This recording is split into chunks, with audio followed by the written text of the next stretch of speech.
目前乌克兰境内大部分地区已经迎来初雪了，俄乌双方战事也没有什么大新闻。但是乌东地区有一座名叫马林卡的小城，堪称是俄军的绞肉机，甚至大兵认为它又是一个马里乌波尔。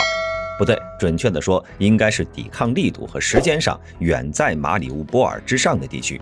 因为俄军在此地呢已经进攻了9个月之久了，却依旧没有拿下这座小城。那么这座小城究竟有什么战略价值？俄军为什么迟迟拿不下来？别着急，咱们接着往下看。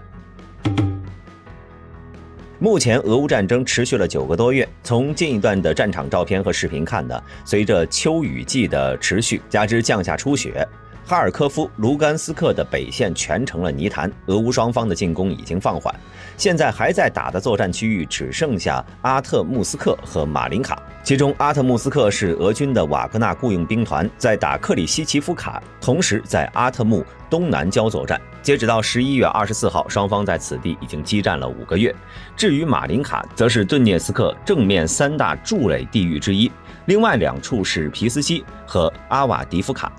这2处筑垒区域之间呢，以顿涅茨克机场和大小山丘形成整体。据了解，俄军在2月24号开战第一天就从顿涅茨克市区出发，开始攻击距离只有20公里的小城马林卡。但是打到了现在，双方已经在马林卡巷战9个月之久了，当地所有的房屋都变成了火力点，几乎整个城市都变成了废墟，废墟里面到处都有零星的交火。俄军的燃烧弹、炮弹、火箭炮和温压弹也是一轮又一轮。但是即便如此，俄军为了争夺一栋房子也要战斗好几天，甚至1个星期，整体进展相当缓慢。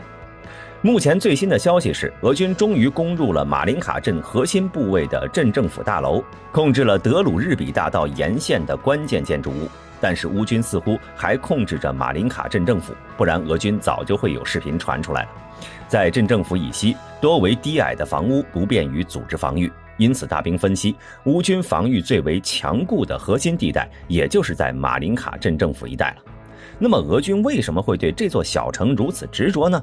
从地图上看，马林卡紧邻着顿涅茨克市，处于俄军向乌克兰腹地深入、进一步控制顿巴斯地区的重要路线上。一旦拿下了阿瓦迪夫卡和马林卡，那么乌军的顿涅茨克市封锁线就差不多算是被破掉了。因此从3月中旬以来呢，这座人口仅1万人的小城控制权几度易手。根据乌方的说法，俄军从4月下旬就启动了新一轮的大规模攻势。在5月马里乌波尔战役结束以后，俄军精锐第58集团军所属第19摩步师就立刻北上参加了围攻马林卡的战斗。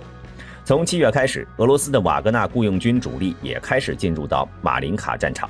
因此乌军守军的损失也比较大，但是无论俄军增兵多少，他们并没有对马林卡形成全面包围的态势，而乌军呢却可以不断地把增援力量输送到城里阵地上。例如乌军的预备役第66旅就大量增援了马林卡。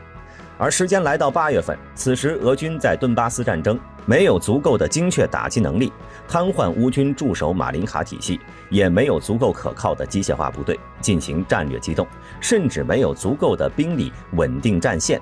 面对号称每寸土地都镶上了钢板、射击碉堡密集的像蜂巢一样的乌军阵地，俄军开始采取反复的火力覆盖的战术。简单来说呢，俄军对一个特定目标区域进行破坏射击的时候，会发射几百枚152毫米高爆榴弹，待炮击之后再通过无人机侦察、坦克、步兵战车掩护步兵小分队前进。如果此时乌军士兵有抵抗，那么俄军会再来一轮破坏性射击，如此循环往复。而依靠这种残酷的战术，总算是让俄军在阿夫杰夫卡到马林卡防线找到了一个小的突破口。8月中旬，俄军是夺取了佩斯基，这个区域属于阿夫杰耶夫卡要塞的南大门。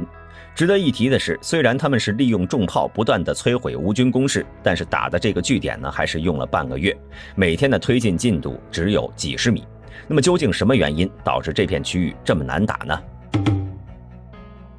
从目前已知的信息来看呢，是驻守马林卡的乌军是乌克兰第54机械化旅。这个旅呢是乌克兰陆军在2014年12月从第24独立机械化旅和第17独立坦克旅各抽调了一个机械化营合编而成的。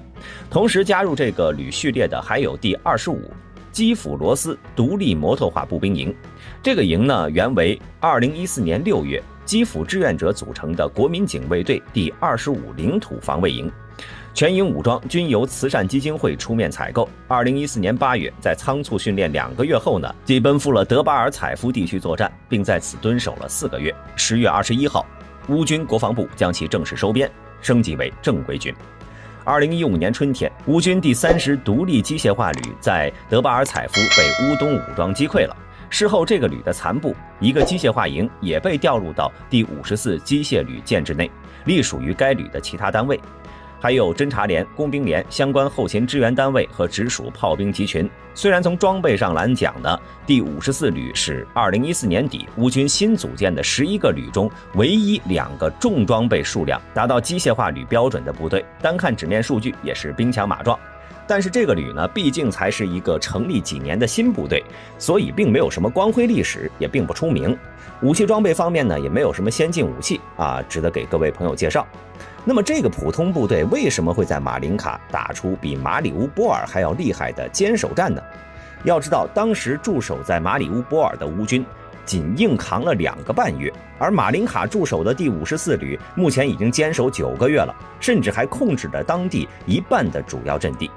究其原因，还是因为这片区域交通线路比较多。例如，自扎波罗热市向东的 N15公路通向马林卡，而这条线路呢，是目前南线乌军的主要补给通道。自第聂伯罗市向东经红军城的 E50公路则通向佩斯基，这条线是顿巴斯乌军的主要补给线之一。自第聂伯市向东经红军城分向通往克拉斯诺格夫卡和阿瓦迪夫卡的铁路，这同样是顿巴斯地区乌军的主要补给线。而交通线多就意味着获得兵力及武器装备的补充会比较便捷，获取后勤供应的难度最小。其次呢，从地图上看，这一区域内水网密布，沿河形成大量的湖泊、水库、水塘，附近是大片的林地，还有一些小山丘。在这种地形下呢，攻方很难展开大规模的攻势，而对守方来说呢，则可以节约兵力，同时在林地内可构筑阵地，便于隐蔽和机动。此外呢，咱们前面曾介绍过，马林卡这座小城人口仅有1万人，虽然看起来不多，但是乌克兰的城镇有个特点是它的高楼并不高，大部分城镇区域内都是小楼房居多，而且会整齐地排列成空心方格状和条带状。这样铺开的话，整个城镇的面积就会非常大。再加上乌军有个特点是会将主要的防御工事构筑在村镇内，兵力往往就囤积在房屋地下室内。由于这些城镇本身就在交通线上，所以俄军想要推进的话，就得逐个来打，相当耗时费力。同时，这一区域内的乌军工事可谓是遍及森林、城镇以及交通线附近。由于有实战的促进，所以工事体系相当完善，储备也比较充分。面对这样的阵地构成，在俄乌开战之后呢，仅凭顿涅茨克武装是很难推动的。当然，这也跟俄军主力被投入到南线作战有关。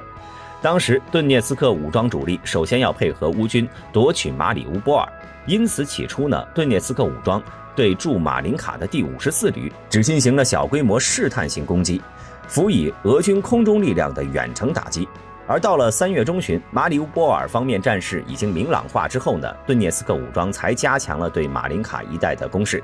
但据守在这里的第54旅说是打得非常顽强，他们依托当地完备的防御工事，给顿涅茨克武装造成了不小的麻烦。待南线战事结束，俄军增援抵达后，他们也曾试图强攻正面的乌军阵地，最终的结果也是进展并不大。直到7月份，俄军改变了交战策略，采取牵制性交战后呢，经过充分的侦察后，使用炮兵、反坦克导弹等逐个歼灭乌军的暴露火力点，同时进行迂回作战，才有了一定的战果。但是俄军会改变战法，乌军就不会吗？当时第54旅发现俄军的意图后呢，开始变得非常灵活，曾多次挫败俄军的迂回包抄，甚至在一次反击当中呢，还重创了俄军近卫第106空降师的3个连。总之，对于俄军花费了9个月之久还没打下来的马林卡，大兵刚开始有点难以理解，但查阅过相关资料后呢，感觉还是可以得到解释的。毕竟从2014年开始，乌东地区的乌军和地方武装已经有8年的交战历史了。而乌军在此地苦心经营修筑了8年，连通地上和地下的多堡垒战壕体系，岂是能这么容易就被啃下来的？毕竟局部作战一旦进入到巷战阶段，前后进退个10几20米都有可能打上1到2天，所以俄军推进这么慢也很正常。当然，俄军也有一个基本的情况，那就是兵力不够。例如此前赫尔松地区的俄军在面对乌军大规模进攻的情况下呢，也就维持了一支2万多人的力量，其他战线的兵力那就可想而知了。最后马林卡之战未来很大概率会成为一个经典战例，守军打得灵活顽强，攻方也是不死不休，哪怕一天前进个几米几十米，也会坚持进行无情冷酷的攻击行动，俄乌双方都相当的倔强。好了，本期视频到这里就结束了，我是大兵，我们下期视频再见。